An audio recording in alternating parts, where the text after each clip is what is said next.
എന്തിനാണ് ഇത്രയും റിസ്ക്കുള്ള ഈ ഒരു വിഷയം, ഇത്രയും അപകട സാധ്യതയുള്ള സാഹസപൂർണമായ ഈ ഒരു ദൗത്യവുമായി ഇറങ്ങിയിരിക്കുന്നതെന്ന് ചോദിച്ചാൽ, നമ്മുടെ സമൂഹത്തെ നശിപ്പിക്കാൻ ഇറങ്ങിയിരിക്കുന്ന ഈ ശത്രുക്കളിൽ നിന്ന്, ഈ വിഡ്ഢികളിൽ നിന്ന്, ഈ ദേശദ്രോഹികളിൽ നിന്ന് നമ്മുടെ രാജ്യത്തെ രക്ഷിക്കണം എന്ന ആഗ്രഹം കൊണ്ടാണ്. നമ്മുടെ ഈ സമുദായത്തെ തകർക്കുവാൻ, ഈ സമുദായത്തെ ലക്ഷ്യം വെച്ചുകൊണ്ട് ഇതിനെ അപരവൽക്കരിക്കുവാൻ വേണ്ടിയുള്ള നിഗൂഢമായ പദ്ധതികൾ അണിയറയിൽ ആസൂത്രണം ചെയ്യപ്പെടുമ്പോ ബുദ്ധിയുള്ള, വിവേകമുള്ള ഒരു പ്രസ്ഥാനം എന്നുള്ള നിലയ്ക്ക് അതിനെ മണത്തറിഞ്ഞ്, അതിനെ തിരിച്ചറിഞ്ഞ് പ്രതിരോധത്തിന്റെ ചിറ കെട്ടുക എന്നുള്ളത് ചരിത്രപരമായ ദൗത്യമാണ് എന്ന് ജമാഅത്തെ ഇസ്ലാമി മനസ്സിലാക്കുന്നു. ഇത് മനസ്സിലാക്കാൻ കഴിയാത്ത ആളുകൾ, ഇത് എന്താണ് ഈ ലോകത്ത് നടന്നുകൊണ്ടിരിക്കുന്നത് എന്ന് തിരിച്ചറിയുവാനുള്ള ശേഷിയില്ലാത്ത ആളുകൾ,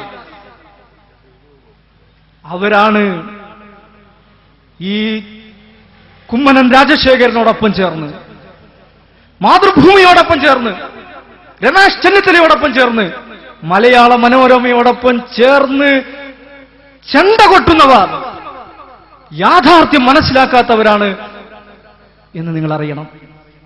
ഇപ്പൊ ഇങ്ങനെ എന്താണ് സൈദ്ധാന്തികർ ഇങ്ങനെ വരും? അബ്ദുറഹ്മാൻ രണ്ടത്താണിയൊക്കെ സൈദ്ധാന്തികനായി വരികയാണ്. മാതൃഭൂമിയിലൊക്കെ എന്താ ലേഖനം?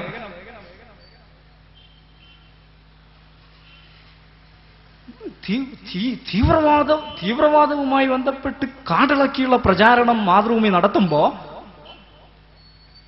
അതിന്റെ പേരിൽ മുസ്ലിം സമൂഹത്തെ ഒറ്റപ്പെടുത്തി ചാപ്പകുത്തി വേട്ടയാടാൻ ഒരുങ്ങുമ്പോ തീവ്രവാദമുണ്ട്, നമ്മൾ തീവ്രവാദത്തിന്റെ ആളല്ലേ, നമ്മൾ സമാധാനകാംക്ഷികൾ എന്ന് പറഞ്ഞ് സിദ്ധാന്തം പറയുകയാണ് മുസ്ലിം ലീഗിന്റെ പല പ്രിയപ്പെട്ട നേതാക്കളും. നമ്മൾ ആലോചിച്ച് നോക്കണം. മഹാനായ ശിഹാബ് തങ്ങൾ, അദ്ദേഹം ഈ ലോകത്തോട് വിട പറഞ്ഞ് മുസ്ലിം ലീഗിന് അനുഗ്രഹീതമായ ആ കുടുംബത്തിൽ നിന്നും തന്നെ ഒരു അധ്യക്ഷൻ തിരഞ്ഞെടുക്കപ്പെട്ടു. ആ പുതിയ അധ്യക്ഷന് എല്ലാ സ്ഥലങ്ങളിലും സ്വീകരണം കൊടുക്കാനുള്ള പരിപാടി മുസ്ലിം ലീഗ് തീരുമാനിച്ചു. അതിൽ ആദ്യത്തെ പരിപാടിയായിരുന്നു കാസർഗോഡ് നടന്നത്. കാസർഗോട്ടെ സമാധാനം നിങ്ങളൊക്കെ കണ്ടതാണല്ലോ. സമാധാനകാംക്ഷികളായ ലീഗുകാർ അവരെന്താണ് കാസർഗോഡ് ചെയ്തത് എന്ന് കേരള ജനത കണ്ടതാണ്. എന്നിട്ട് എന്ത് സംഭവിച്ചു? തങ്ങളുടെ പുതിയ അധ്യക്ഷന് നാട് മുഴുവൻ, എല്ലാ ജില്ലകളിലും, എന്റെ നാട്ടിലും അങ്ങനെ ഒരു സ്വീകരണ പരിപാടിയെ കുറിച്ചുള്ള ഫ്ലെക്സ് ബോർഡുകളൊക്കെ വന്നതാണ്. എല്ലാ സ്വീകരണ പരിപാടികളും നിർത്തിവെച്ചു. സ്വന്തം പാർട്ടി പ്രസിഡന്റിന് സ്വീകരണം നൽകാൻ പോലും കഴിയാത്ത വിധം നാണം കെട്ട ഒരു പ്രസ്ഥാനമാണ് ഇസ്ലാമിക പ്രസ്ഥാനത്തെ നോക്കി സമാധാനം പഠിപ്പിക്കുന്നത്, സഹിഷ്ണുത പഠിപ്പിക്കുന്നത്, തീവ്രവാദം പഠിപ്പിക്കുന്നത്. MK മുനീർ കൽപ്പറ്റയിൽ എന്താ പ്രസംഗിച്ചെന്നറിയാം നിങ്ങൾ?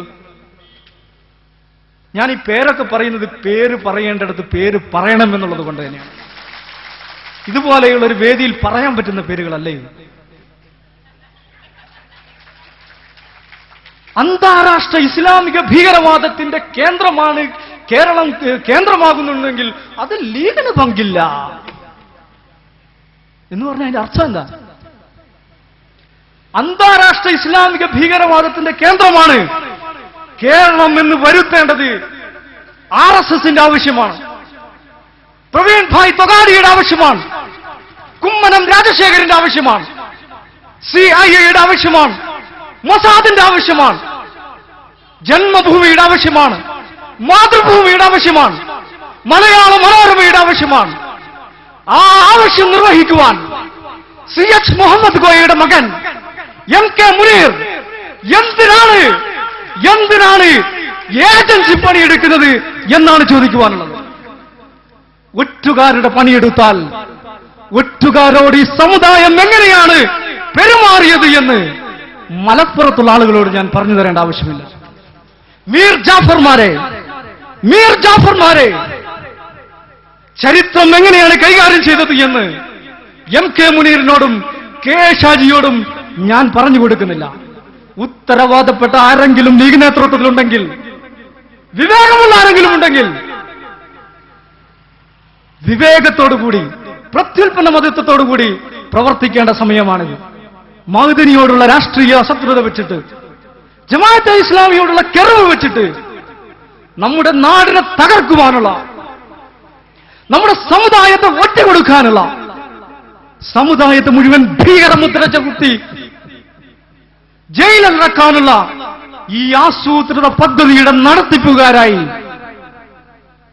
ലീഗ് നേതൃത്വം മാറാൻ പാടില്ല. മുനീറിന്റെ വർത്തമാനം മാത്രമല്ല, മുനീർ ചെയർമാനായിട്ടുള്ള ഇന്ത്യ വിഷനും ഇത് തന്നെയാണ് ചെയ്തുകൊണ്ടിരിക്കുന്നത്. ഈ പ്രചാരണ കൊടുങ്കാറ്റിൽ, ഈ പ്രചാരണ തീക്കാറ്റിൽ പെട്രോൾ ഒഴിച്ചു കൊടുക്കുന്ന പണി ഇവരുടെയൊക്കെ വിചാരം